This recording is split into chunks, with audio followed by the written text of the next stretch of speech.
Simple. అందుకని లోక రకమైన తల్లిదండ్రులు, ఇంకో మాటలు చెప్పాలంటే క్రైస్తవులని పేరు పెట్టబడిన వారు కాదు, ఆత్మ ఫలము లేని తల్లిదండ్రులు. Let me be very honest. ఆత్మ ఫలము లేని తల్లి, ఆత్మ ఫలము లేని తండ్రి బిడ్డకి ఏం నేర్పిస్తారు?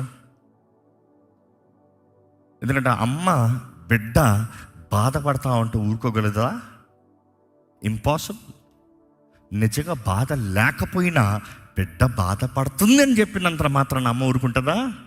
ఊరుకోదు. అమ్మ ప్రేమ కదా. కానీ అదే అమ్మ నిజంగా ఫలించే వ్యక్తిగా ఉందనుకో, పర్వాలేదమ్మా ఓర్చుకో, పర్వాలేదమ్మా సహించుకో, ప్రార్థన చేద్దామమ్మా దేవుడు మారుస్తాడు. We will expect him or her to change.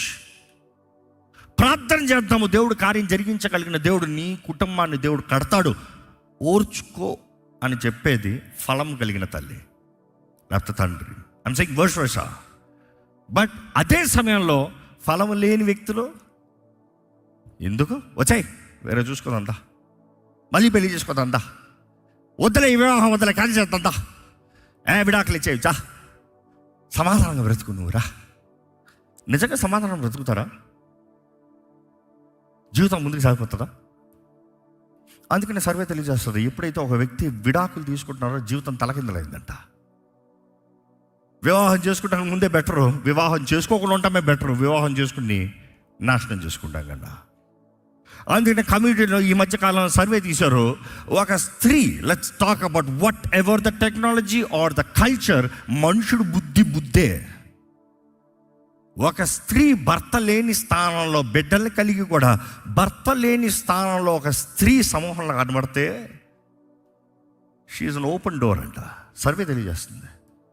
మనుషుడు ఎలా చూస్తాడంటే షీఈ్ వల్నరబుల్ అంట. ఎందుకు? యజమాని లేడు కదా, శిరస్సు లేడు కదా. వివాహం అవుతున్న ముందు నాన్న, తండ్రి, అక్కడ ఒక యజమాని ఉన్నాడు. భర్త వచ్చినప్పుడు తండ్రి పోస్ట్ అయిపోయింది. ఇంకా తండ్రి హ్యాండెడ్ ఓవర్. ఇంకా తండ్రికి అధికారం కాదు, భర్తకి అధికారం. భర్తే నాన్న అవుతాడు.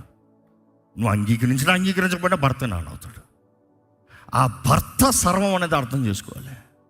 ఈ సంథింగ్ వర్స్ వర్సా. వివాహమైన తర్వాత భార్య నీ తల్లి అయింది.